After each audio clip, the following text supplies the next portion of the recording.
The National Broadcasting Company presents The Adventures of Sam Spade, Detective. Sam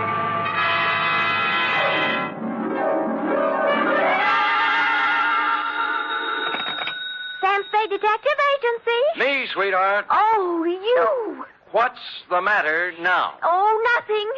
You just up and leave and don't say where you're going, and I'm only your secretary, and I'm the last one to know about it, and everybody else in town knows more than I do, and I wasn't even Enough. Wait a minute.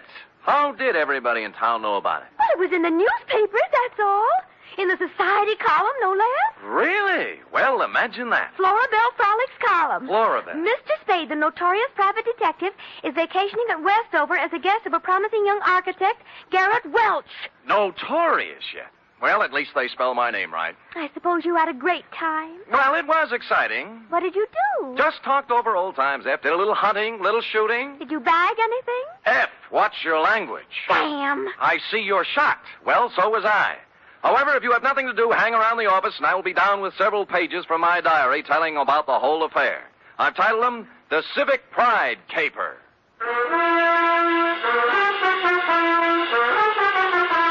For NBC, William Spear, radio's outstanding producer-director of mystery and crime drama, brings you the greatest private detective of them all, starring Stephen Dunn in The Adventures of Sam Spade.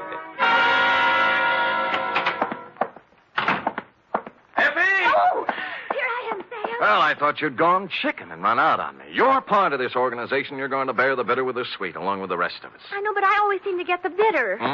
Friday's when the sweet should be given out. Don't quibble.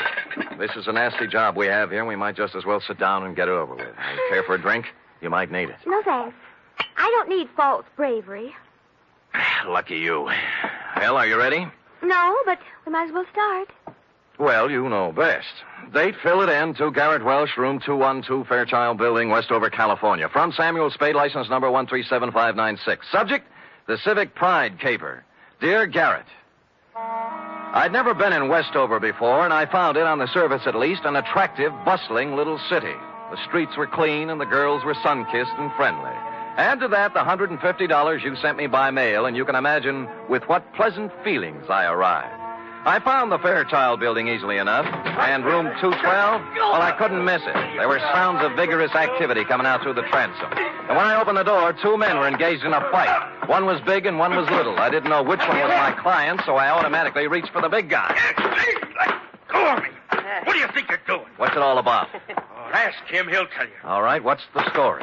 I was being foully and unreasonably attacked by this misguided citizen. I ought to kill you. That's what I ought to do. That's what everybody ought to do. Hold still. Oh, you. Why? Oh, let him go. Let him go. Beat it, Carlson. Wait until you can catch me alone in some dark alley. Don't think I won't. Don't you think I won't. I'm sure you will. I'm going to catch you every place and every time I can. Well, I take it your name is Garrett Welch. It is. And I want to thank you, friend. Nothing. You rescued me from a rather unhappy breeding. And your mouth is kind of cut up. Huh? Oh, there's nothing I can't take care of. Drink? I never touch you. Oh. You You might have noticed I've already had a few drinks today. Well, it helps me forget. And it also keeps me from thinking. There you are.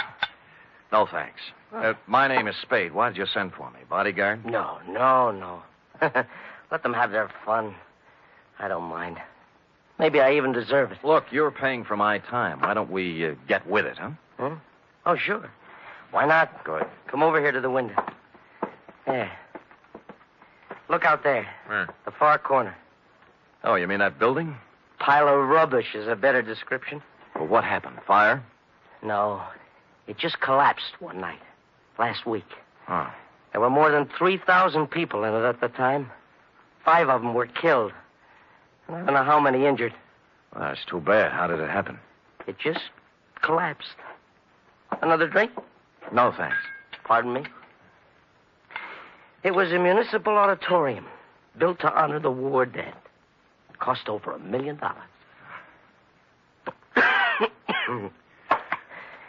I was the architect. Oh. Yeah. I was picked by the townspeople for the singular honor of designing the fond memorial. Well, now they have something to remember. What'd you do wrong? Nothing. Nothing. Somebody cheated in the building of it. Somebody didn't follow my plans. I don't know who it is. I don't know who it was. Or just where to place the blame. So, you're a private investigator? What can you do? Get you some black coffee and ask you some questions.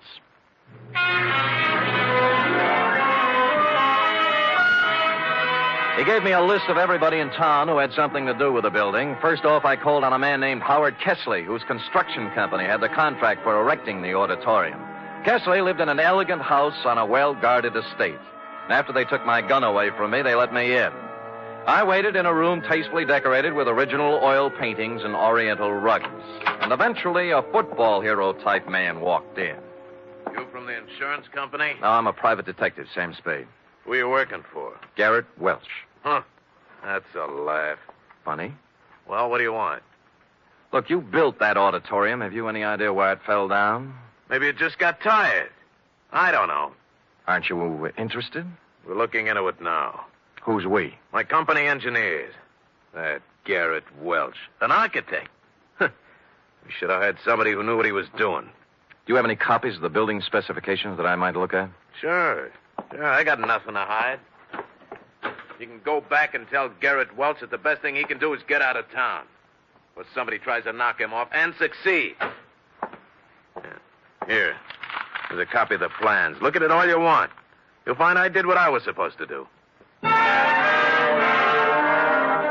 I got my gun back from the guards and left with the building specifications tucked under my arm. They didn't mean a thing to me, of course. I'd only asked for them to see whether he'd refuse to show them. But out of curiosity, I unrolled them just for a look before dumping them into the ash can. And I noticed something. The last page was signed and approved by the city building inspector, a man named Albert Mitchell.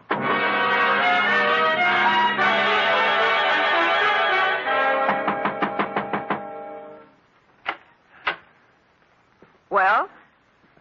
Well, I don't usually receive callers at this hour, but you're a little better looking than the ordinary caller.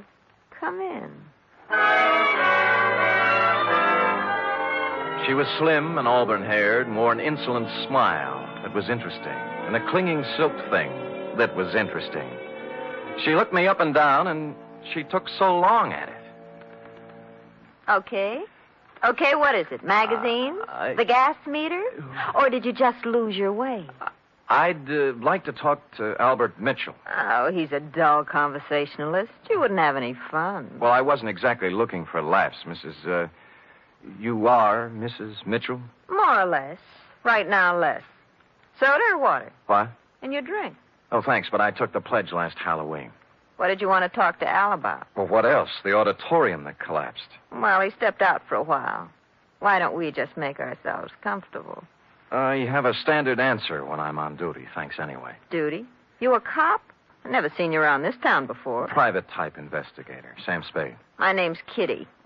You don't have to worry about Al busting in on us. I don't think he'll be back this week. That's what I thought, you holding open house and all.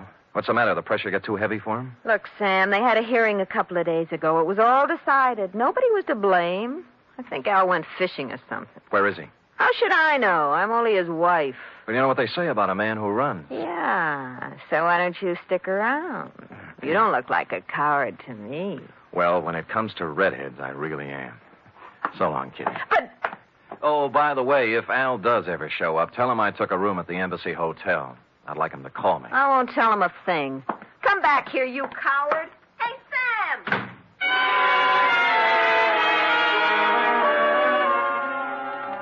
I went down to the wreckage of the auditorium. It was late, and the streets were quiet and deserted. I walked through the twisted shell of the building, striking matches and looking around.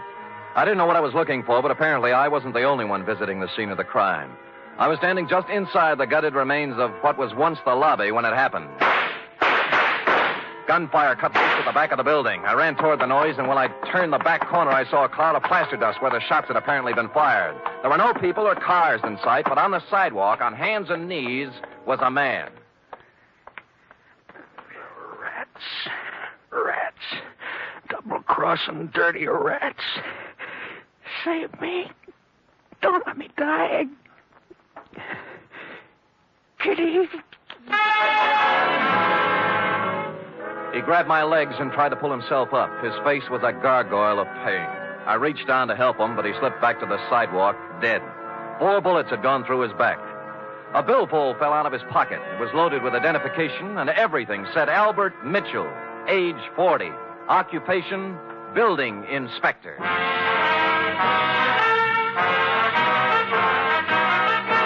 You are listening to the weekly adventure of radio's most famous detective, Sam Spade.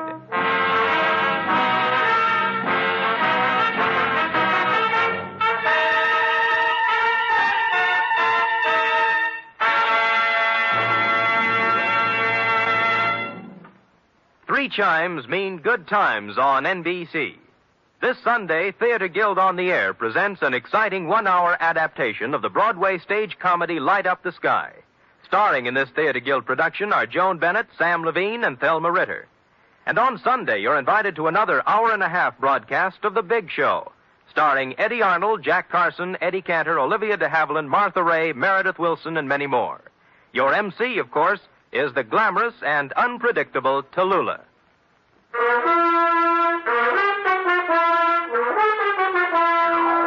And now back to the Civic Pride caper, tonight's adventure with Sam Spade.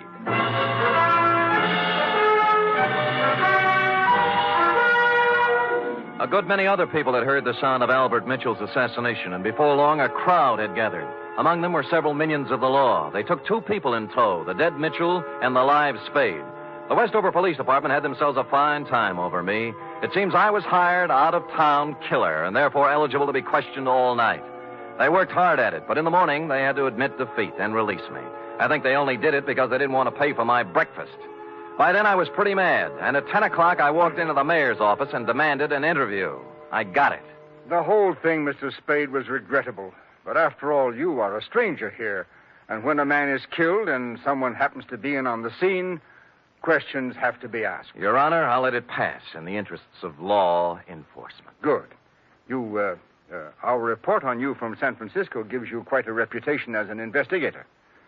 Do you have any theories that might help us in this murder of Mitchell? Well, I could hazard an expert guess that it's tied in with the building scandal, the auditorium collapse. By the way, what's being done officially to fix the blame for that? The city council held its investigation of the unfortunate affair last week, and as far as we can determine, no one is directly responsible. No one? Oh, come, Your Honor. Are you questioning our civic procedure? Oh, well, maybe you're right. Maybe we've been too easygoing. We're all neighbors here. Yes, I'm friends. conducting an investigation for a client who certainly has a right to know what's going on insofar as a good many citizens seem to feel he's to blame. Oh, yes, Mr. Welch. Well, he's not to blame. No one is. You must pardon my abruptness, Mr. Spade, but the events of the past week have been a little more... Yes, I know. Tell me, Albert Mitchell, as building inspector, must have approved the building of the auditorium. Now, was he a reliable man? Yes. Wait a minute. You don't think... I think he was killed by somebody who wanted him to keep his mouth shut. Now, what about the contractor, Howard Kesley? Kesley?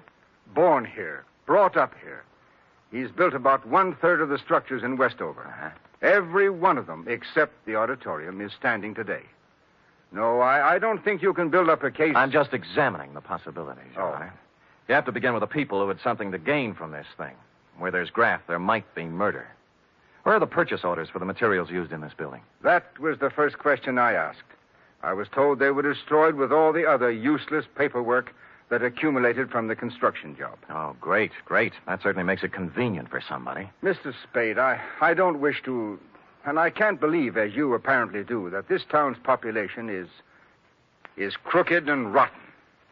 So if I come across any information that will help clear the good name of Garrett Welch, you can be sure that I'll be happy to bring it to your attention. Until then, I bid you good day, sir. I could understand Mayor Sullivan's desire to protect the fair name of his city, but I had to take a meaner view of at least one Westover citizen. I found out where Albert Mitchell did his banking, and misrepresenting myself as a collection agent, pried into his holdings. Let me see now, Mr. Humboldt. I really shouldn't give out this kind of information, but in your case, when you have a claim against the estate, Oh, yes, here it is. He has $300 in his account. That's all. What kind of deposits did he make? Oh, just paychecks mostly. He was a $7,500 a year man. Every Friday he deposited $150. Any deposits larger at any time? Oh, yes.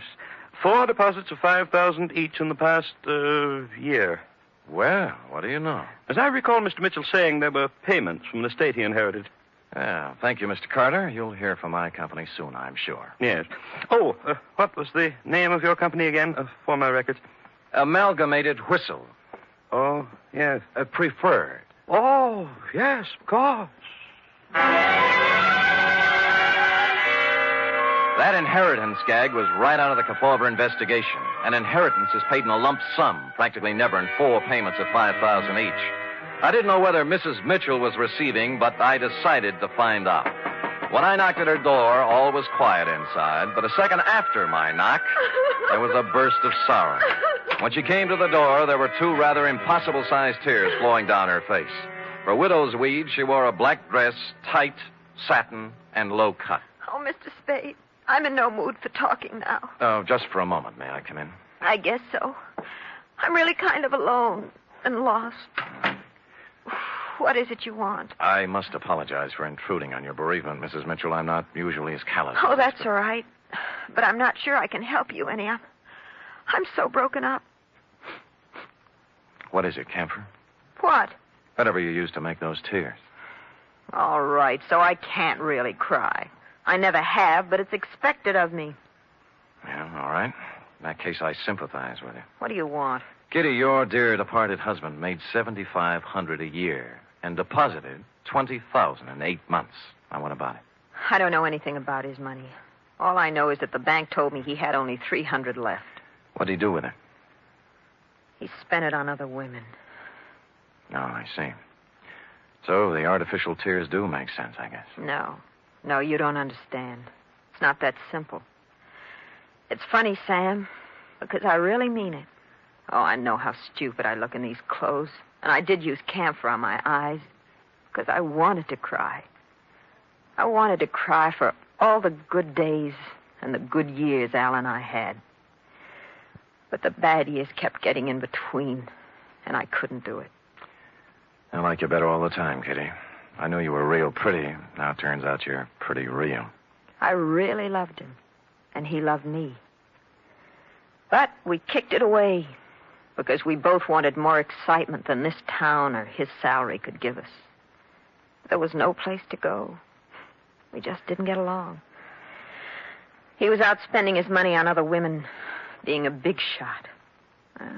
I can't blame him, though. I helped make him do it. What about the money? He got it for falsifying the auditorium inspection papers, didn't he? Well, he didn't get it for inventing television. Who paid him? Sam, don't ask me anymore. Well, you do know where the $20,000 came from, don't you, Kitty? Don't, Sam. I'm scared. You know what you ought to do? You ought to come back to San Francisco with me. Let me help you get a job there. You can make a fresh start. You're not kidding. I give you my word. I ought to have my head examined for trusting you, but I'm going to do it. Al got that money from the Central Cement Company for, quote, an advisory capacity, unquote. Mm-hmm. You know who owns the Central Cement Company? Howard Kessley? Warm, but not quite. His brother. Last night when Al showed up in town, he was gunning for trouble. Why? He said they were going to make a fall guy out of him, and that he wasn't going to take the blame for anybody. That's what he said. Uh-huh. But I think he ran out of money and wanted to make a touch in exchange for disappearing again, for good. And you think Kessley shot him or his brother? I can't think, and I don't know anything else. Now, do I get to San Francisco? I'll be back for you. All right, but make it fast. And don't leave me here, because if anything happens to me, Sam, it'll be on your conscience. She walked to the door with me and kissed me on the cheek, and it was nice. No more than that. It was nice. Next stop, the Central Cement Company offices. Statement of Howard Kessley's brother, Ralph. I'll explain it to you in simple terms. We supplied cement for a lot of buildings in this part of the country. When you want to build something, you submit a bid. When you want to know what kind of a bid to submit, you ask an expert. Mitchell was our expert, and we didn't expect him to work for nothing. You mean Mitchell tipped you off as to what other firms were bidding? Well, call it anything you want. It's done all the time. I found Garrett Welch, my architect client, slumped over his desk, much the worse for drink, and it took a good half hour with coffee and wet cloths to bring him around to something resembling normal. I was proud of that building, Mr. Spade. As proud once as I am ashamed of it now. I spent 4 years at a prominent American college and 2 years apprenticeship with a great architect to prepare myself to come back here and make this the most beautiful city in the West. Well, you must have watched them build it. What went wrong? That's the point. I wasn't here. They sent me to Chicago to study.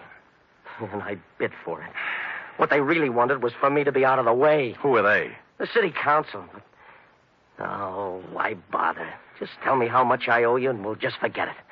Nobody's going to indict anybody for anything. Well, somebody's responsible for the building and for Mitchell's murder, and we'll find him. We? Yeah. If you'll lay off that bottle for a while and work with me, maybe we can do it. All right. All right. No more booze. I'll stop feeling sorry for myself and start getting mad. Hey, where you going? I'm going to start at the top. I'm going to try to get the mayor to help.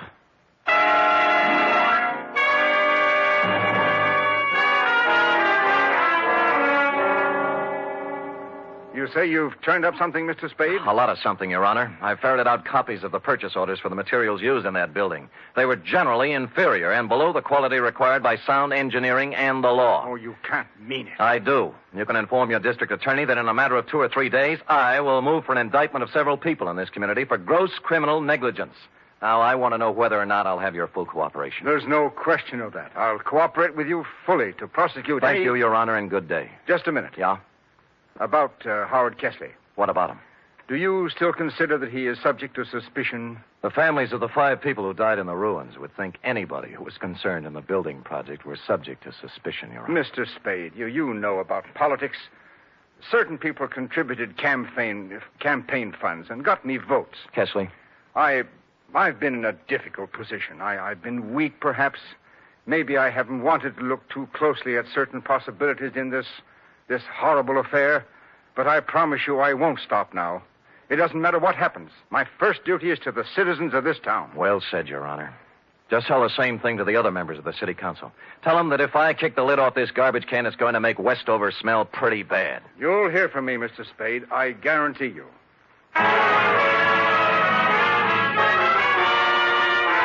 In the course of the next 2 hours, I told the same story to the newspaper, the police, a couple of soda jerks, a waitress, and almost anybody else who would listen. And before the day was out, the results started coming in. Garrett Welch's office and my room at the Embassy Hotel were both ransacked. Somebody started shadowing me, and I had a mysterious phone call offering me money to get out of town. I refused and hung up. During that day, I stayed mostly out in the open, in conspicuous parts of town. But when night fell, I knew I'd need to watch my step. Garrett Welch and I holed up in his office with the door locked and my gun out on the desk.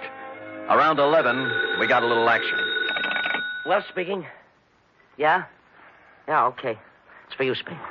Hello? Sam, this is Kitty Mitchell. I'm in trouble. What kind? 3 men were just here. They said I gave you some purchase orders. I don't know anything about them, but they said if I didn't get them back from you by midnight, they'd kill me. Who were they? I don't know. Just men. If you've got them, give them to me, Sam. I don't want to die. Look, hang up, call the police, and ask them for protection. Sam, I'm afraid. Why don't you give me the papers? Get in a taxi cab and come up to Garrett Welch's office. We'll talk it over. I'm afraid to do that. Well, you'll have to. I can't leave here. I'm waiting for somebody. Who? I'm not sure yet. Somebody threatened Mitchell's wife. She's coming up here. Well, I think we have enough to do taking care of ourselves. Who's that? Go on, you answer it. Then step to one side. I'll keep you covered. Okay. Don't make one wrong move. I'm not going to, Spade. I came here to talk. Kesley? Yes. Who's with you, Kesley? Nobody. I'm alone and unarmed. Come in. I'm watching you from behind, Kesley. I know it. I just came to talk. All right, talk. Spade, you allegedly have information as to why the auditorium collapsed, killing 5 people. Suppose I do. Well, I came to make a deal with you. We're not making deals. I think you'll like this one. I'll give you all the positive information you want for one thing. Namely? A 48-hour head start out of town. Why should we give you that? Because nobody, least of all myself, thought the building would collapse. It's true I used inferior materials, but I had to. What does that mean? There's a man in this town.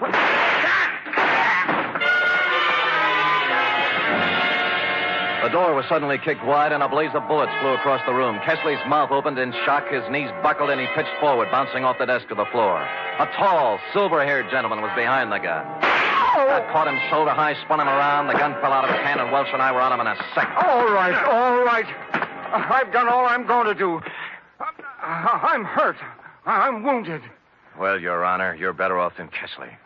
Kesley didn't want to do it, but I had something on his brother and told him I'd send him to jail. We saved $100,000 on the cheap supplies we used in that building. Yeah, when I showed up, Kesley was afraid he was going to take the rap alone. He was afraid he'd end up like Albert Mitchell, right? Yes. I killed Mitchell. He wanted more money. You killed him, you... Kitty, don't put it down! She had come in while we were talking and picked up the gun Mayor Sullivan had dropped. Her one shot hit him in the chest. Then she let the gun slip through her fingers and just stood there. Then you know what? She cried. Real tears. Period. End of report. Sam, what an awful tragedy. It was indeed, F. Of course, in a few minutes, the place was full of police, and we turned her over. What do you think's going to happen to her, Sam? I'd rather not think about that, Effie. Now, how about typing it up?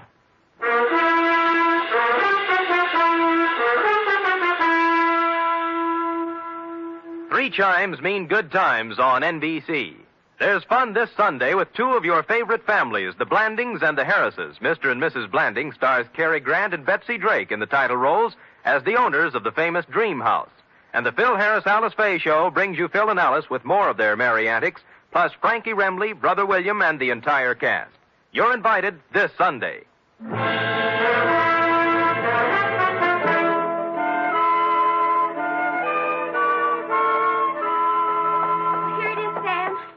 Well, I'll take your word for it. I'm not going to read it again. Why did the mayor come in and shoot the building contractor in front of witnesses? Why, he threw away everything you worked so hard to steal. Why? That is a good question. Saved by the knock. Come in. This is Sam Spade's office. It is? I'm Lyle Rooks. You expect me to believe that? I'm Western editor of Radio Television Mirror magazine. Well, you know best. I just wanted to tell you that in our annual awards poll, nationwide, the American listeners have chosen Steve Dunn as their favorite detective. Steve Dunn, not me? Be quiet, Sam. Oh. So here, sir, is your citation. You may want to frame it. Put it up in your office. Why? Thank you. Goodbye. Well, Steve Dunn, who He's the man that plays you on the radio, Sam.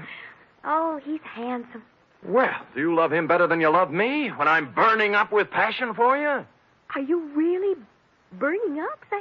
Well, I'm beginning to smolder a little. Come here and tell me about love. Oh, well, I don't know much about it, Sam. Not as much as I'd like to know. Well, I'm sorry. Sorry, I don't have a teacher's permit for the state of California. Good night, Sam. Good night, sweetheart.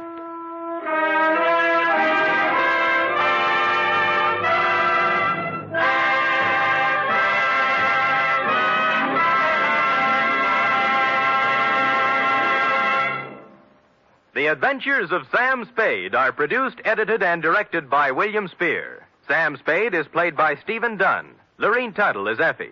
Also in the cast were Shirley Mitchell, Jack Crucian, Sidney Miller, Paul Frees, Herb Rawlinson, and Lou Merrill. Script for tonight's adventure by John Michael Hayes. Musical scoring by Lud Gluskin, conducted by Robert Armbruster.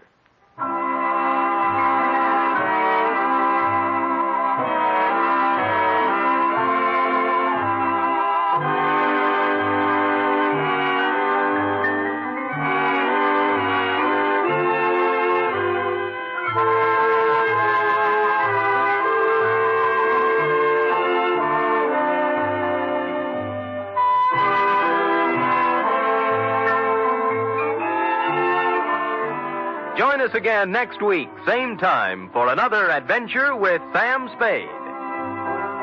Tomorrow, enjoy the exciting Man Called X on NBC.